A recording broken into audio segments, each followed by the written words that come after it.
If you're a student grinding for internships right now, whether you're a first year student with a bunch of internships already, or maybe you're an upper year student like me, worrying about grad roles around the corner, chances are you're in a very similar situation to me recently, where it just feels so overwhelming having to play catch up with landing the next big offer. I have some pretty bad news for you guys because things aren't going to get any easier unless you change something in your game plan. This month, I actually almost considered taking a gap term and even delaying grad.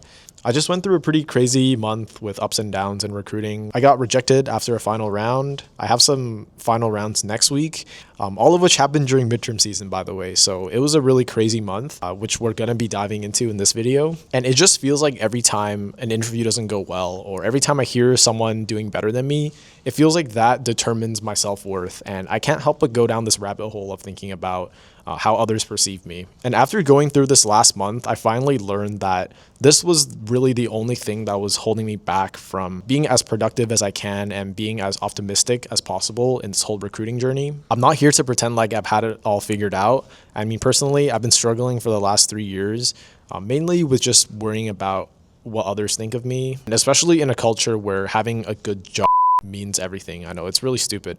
But basically, it all started in the second week of school.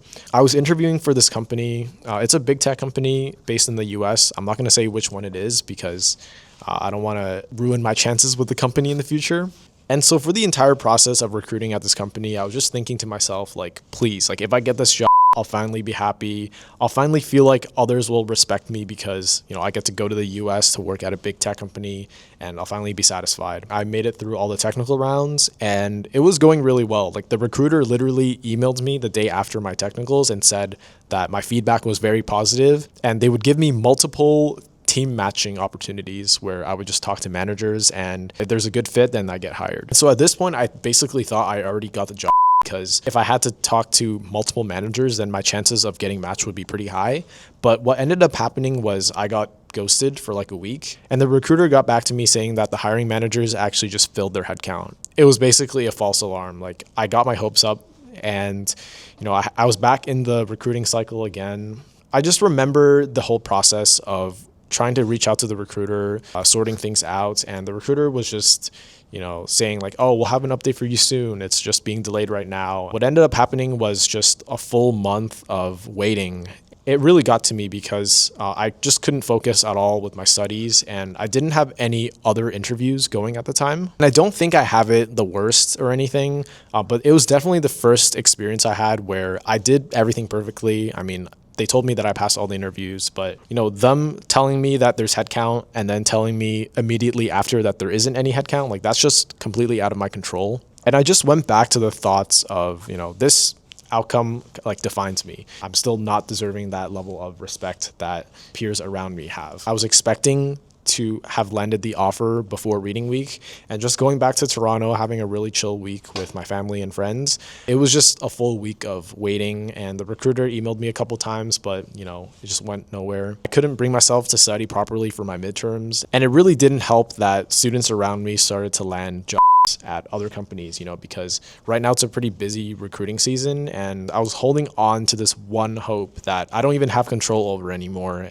I just sat there thinking like, why do I want this job so bad? Like I already showed that I was able to pass all the interviews and everything is beyond my control now. So I thought to myself that if I didn't get this job, then I still wouldn't have had the experience to go to the US, and all these people who are going to Bay Area startups and big tech companies in the US, they're going to be ahead of me and they're going to think that I'm shit. But if I do end up going to this company, then I'll finally be happy. Oh, I don't need to care about what others think of me anymore. While waiting for the results and having these honest and introspective thoughts, I realized again that I was just being really anxious about what others think of me. If I wanted to stop being a pussy, I really just needed to focus on the daily inputs and just enjoying the process of learning and improving and being grateful for all the achievements that I've accomplished so far. Okay guys, so before we continue, I wanted to give a quick shout out to TORRAS. As a CS student and a content creator, I carry all these devices in my bag to campus every day, and I use a bunch of wires and power banks to keep them charged.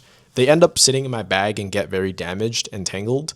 But TORRAS actually sent me these two products, which I've been using for the last month, and I absolutely love them. The Flexline retractable charger is a premium charging block with 67 watts of power and has a retractable 1-meter cord. So instead of charging blocks and wires, I actually only carry the Flexline charger now to campus, and I also carry an extra cable for my iPhone. It's able to charge my phone in just 45 minutes, and the cable is also enough to charge smaller MacBook models, and of course all the other recording devices I use for my videos. I also use the Taurus Minimag charger. It's a very slim and portable wireless charger, and it sticks to the back of my phone. It charges at a very low temperature, doesn't overheat or anything, and it's made from a very high quality aluminum material. So if you want to go check them out, make sure to click the links in the description below. So while sitting on my bed, not having a job, not studying for my midterms, doing nothing during reading week, I made the decision to take a gap term next term and focus only on making videos. I know it sounds pretty crazy, but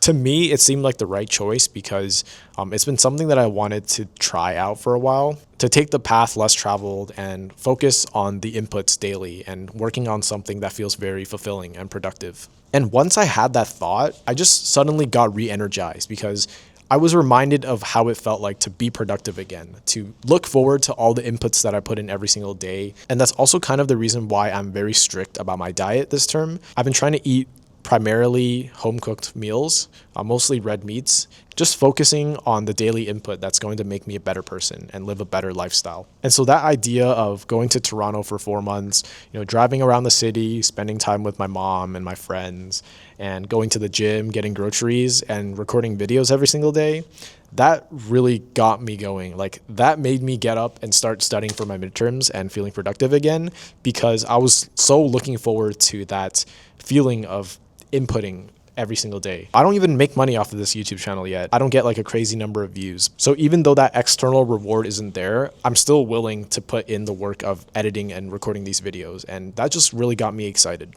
After I completely let go of the expectation to do co-op next term, ironically, I did land a few interviews, and I would go into these interviews with very little stress because I was genuinely excited to take a gap term next term instead of working. But to my surprise, doing this actually completely changed my interviewing game plan.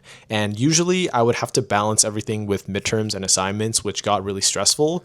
But this time it wasn't stressful at all because I already had a backup plan and I was excited to do other things if it didn't work out. And I actually heard back from a couple of these companies very quickly. I woke up and I checked my Outlook and I ended up getting an employment in the state of California, which is pretty optimal. It's just funny to me because at the start of last week, I was so committed to taking a gap term and not doing any more interviews, but maybe it was actually optimal to just let go of the mindset to obtain the results as fast as possible. I think that made the process so much more smooth. I did get lucky as well to land so many opportunities so quickly.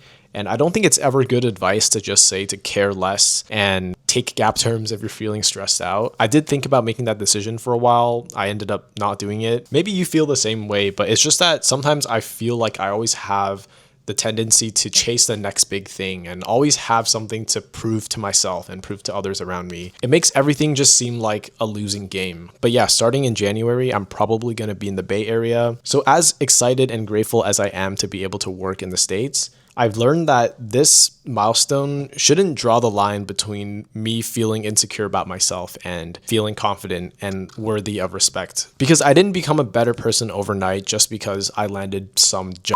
I became a better person once I started focusing on the daily inputs that accumulate over time and just being excited about work that fulfills me. Stuff like validation and money, all that's great, we all love it, but it's really just bullshit. And I feel like those things ruined my early years in my computer science degree. So my advice to people who are in a similar situation to me is to really evaluate if you're working towards pleasure or if you're working towards purpose.